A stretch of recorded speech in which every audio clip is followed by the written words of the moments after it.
So often in pop astrology, we get bogged down with the idea that every astrological aspect has to have this major impact on our lives. We look for like the Jupiter-Uranus conjunctions or the Mars-Uranus oppositions or the squares. We look for the Jupiter-Saturn oppositions, the Jupiter-Saturn squares, the Jupiter-Saturn trines. These are all major narrative arcs in our life.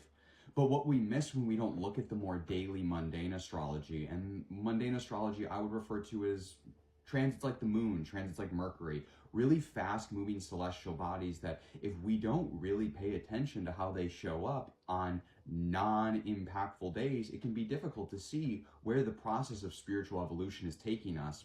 This is the cosmological narrative for November 13th, Thursday. Now, we're going to look at a handful of aspects, and they all involve the moon. Now, if you're not interested in some quick moving moon transits and how to further your spiritual consciousness evolution, this astrological cosmological narrative is probably not going to be of much interest to you. But if you used every opportunity, like myself, as a celestial oracle to continue to advance your spiritual journey, then understanding how these moon transits function and the little gaps they fill in between these major transits can really show us where we're growing, where we really need to be more uncomfortable with discomfort, and where we really need to be more uncomfortable with comfort, because that is ultimately what the moon brings us. It's emotional resonance, and it's our emotional body and the tone that our emotional body experiences during certain moon transits. So fortunately, the simple side of this is that we're going to look at 4 different moon transits, but the moon is in Virgo in the superior position for all of them. That's all you really need to know, is that all of these transits are subsequently supporting the moon's agenda of Virgo. And so how does the moon behave when it's transiting through Virgo? We become a little bit more studious. As I said in my video yesterday, I like to compare the moon in Virgo to being like a light version of the moon in Capricorn. So at its most extreme, when the moon is in Capricorn, it's in its detriment, and we like detach from our emotions. We view them as a liability, and we have a predisposition and proclivity to have this impetus to put work above how we're feeling about anything. And that work can be different. Capricorn obviously usually suggests foundations and structures, but it doesn't mean it has to strictly be your 9-to-5 job. It can just be whatever work is to you. So as Virgo's like the light version of that kind of energy. The moon is definitely not in detriment, but we find ourselves a little bit more consumed with quality and quality over quantity, with purging old things that don't really make sense to us and being studious. We have this attention to detail when the moon is in Virgo. And what requires detail in our life? Typically work, typically protocols, routines, regimens, which are all ruled by Virgo intrinsically. Virgo is archetypally associated with the holistic, ritualistic witch. It's like, I need to be able to do steps 1 through 10 to do my ritual. If I can't do step 7, the ritual's off. Oftentimes, the shadow side of Virgo is that we have to let go of the fact that if we can't do step 7 out of 10 steps, it doesn't make the ritual moot. We just have to kind of continue to move on and move forward and strive to do step 7 the next time we go about it. So that's essentially the energy of when the moon transits through Virgo. And so now we're going to break down and talk about a couple different aspects. We have the moon in Virgo, again, in the superior position for all of these except the conjunction, because there really isn't a superior or inferior position when it comes to conjunctions. We'll get to that in a minute. But we have, again, the moon in Virgo in the superior position square to first Mercury retrograde in his detriment in Sagittarius. Then the moon will connect with Mars in direct motion in Sagittarius. Then the moon in the superior position sextile will connect with Venus in her detriment in Scorpio. Finally, the moon will then go conjunct with the south node in Virgo. What does all this mean? What's the story that's taking place over the 13th? Well, again, let's kind of review what's been going on in Sagittarius, because Jupiter just went retrograde there, and Jupiter is the ruler of this retrograding Mercury. So we have 2 planets that are in direct conjunction with each other in terms of the philosophical and existential ideals that they are asking us to review and reflect. And it ultimately has to do with learning how to fill our healer cup, learning how to nurture ourselves more in the Cancerian area of our chart. Excuse me. So as we look at this Mercury squaring, as we look at the moon squaring Mercury retrograde in his detriment, again, Mercury's in that second pass motion of three entire movements. That third movement will be the final direct motion when he goes direct later at the end of this month. So again, Mercury's bringing something up to our attention. He's allowing us to like grab a ticket we missed on his first pass through that will allow us to have some philosophical, tangible experience in life. Now, typically, when you're having philosophical, tangible experiences in life, it requires you to get out from your office, get out from your desk. It requires you to go explore the world. So that square with the moon in Virgo, with Mercury retrograde in his detriment in Sagittarius, suggests that we're going to get some sort of opportunity, some sort of information that we've already been presented with once is going to rear its head again, and we're going to get an opportunity to take that deli counter ticket, so to speak. That's like our next thing that we're going to experience is, that's the next thing that's coming up for us. But again, that's in conflict, the squares of an internal tension. That's in conflict with our desire to be a little bit more studious, to make sure that we are doing steps 1 through 10. And if we're involved in a new project right now in the Virgoan section of our chart, it might be a little difficult to recognize that there is this desire to step outside of your office, to step outside of the work environment and go enjoy life. Because sometimes when we go enjoy life, or alternatively, when we prevent ourselves from enjoying life, it has to do with some naturally built-in sense of perfectionism or over-criticism that we're not doing enough, and that typically tends to be how Virgo will represent in a situation with like the moon in transit there, and then making that square is like, we're not doing enough. We don't feel like we're being studious enough. We don't feel like we're purging enough. We don't feel like we are choosing quality over quantity, because it's like if we choose to follow Mercury's impetus and that drive to go explore the world and have a tangible experience, it's like we're not finishing the job. There's like work that needs to be done, but it might not even be a job that we can actually get done. Our emotions don't always reflect a true reality, and that often is shown through these moon transits. It's where we emotionally resonate, but it doesn't mean it's some factual Saturnian truth of this reality.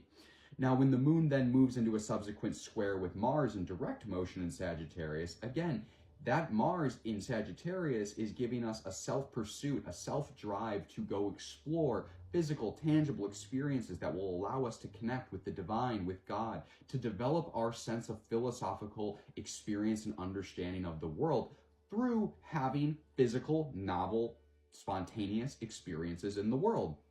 So once again, we have that same energy that's coming up between the moon and Mercury, manifesting between the moon and Mars. And that could probably be on account of the fact that Mars was conjunct Mercury at the time of Mercury stationing retrograde. So it does quite likely seem that as Mars continues to behave in Sagittarius in the cosine presence of Mercury, that their energies will be essentially co-present with each other, regardless of how far in space they get with each other, because their energies are directly intertwined with the energy of this review, reflect, and revisit that the retrograde is bringing us.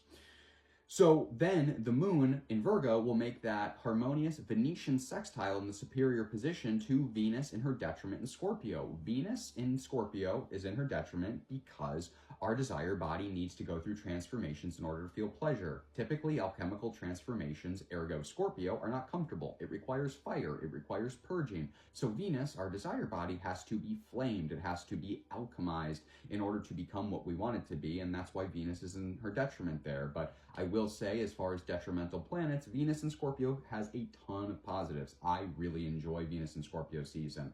I'm a Leo. I get incredibly jealous, and I have to deal with my own insecurities, but I also love that fiery, loyal passion that emanates and almost like that embodied eroticism that Venus in Scorpio offers. So with Venus in the inferior position supporting the moon's agenda, this essentially suggests that we understand that we might have to break away from some of those Virgoan qualities of perfectionism in order to actually achieve the desires that Venus wants occupying the scorpionic area of our chart.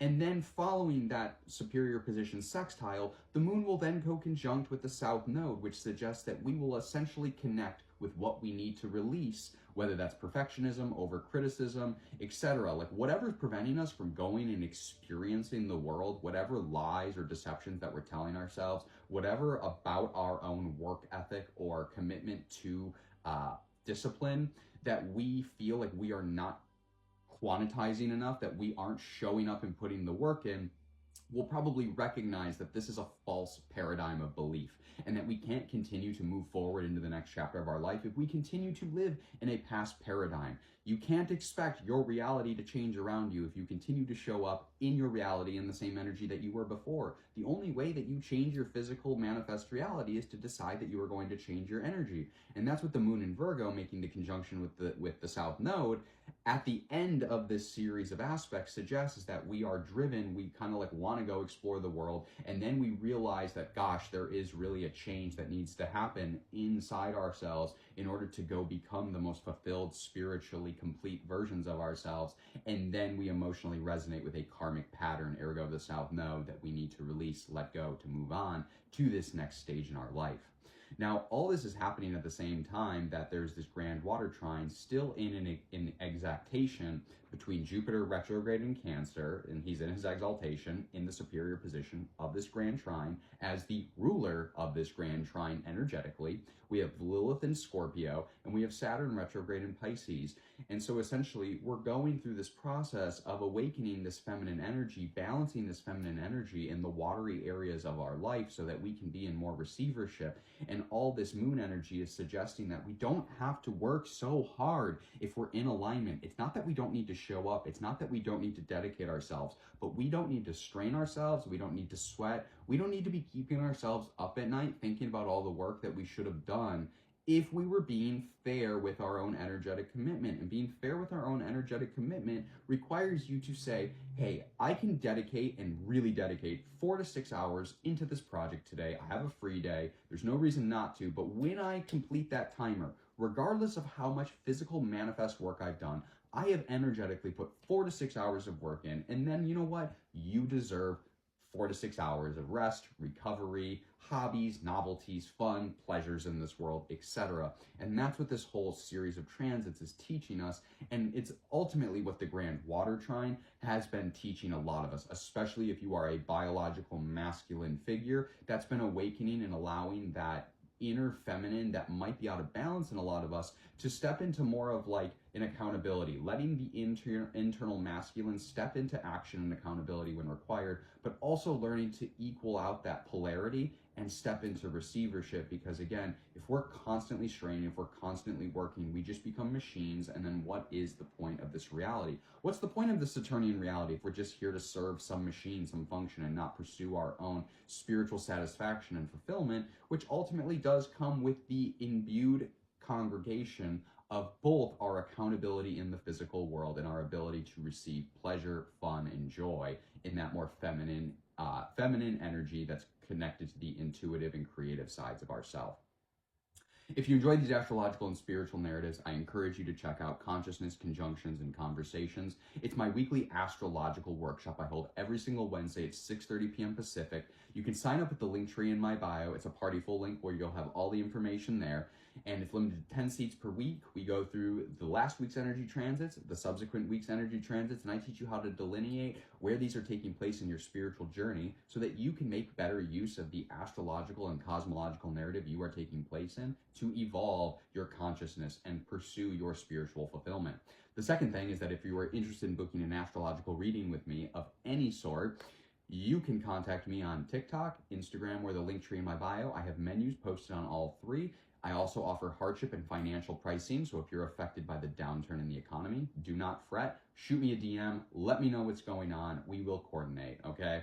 So if I don't see you in my readings, if I don't see my DMs for a reading, how many times can I say that, mixed up? If I don't see you in my DMs for a reading, if I don't see you signed up for my class every Wednesday at 6:30 p.m. Pacific, rain or shine, limited to 10 seats per week, then I'll see you tomorrow for the Cosmological Narrative for Friday, November 14th. You all have a wonderful, productive, and safe Wednesday.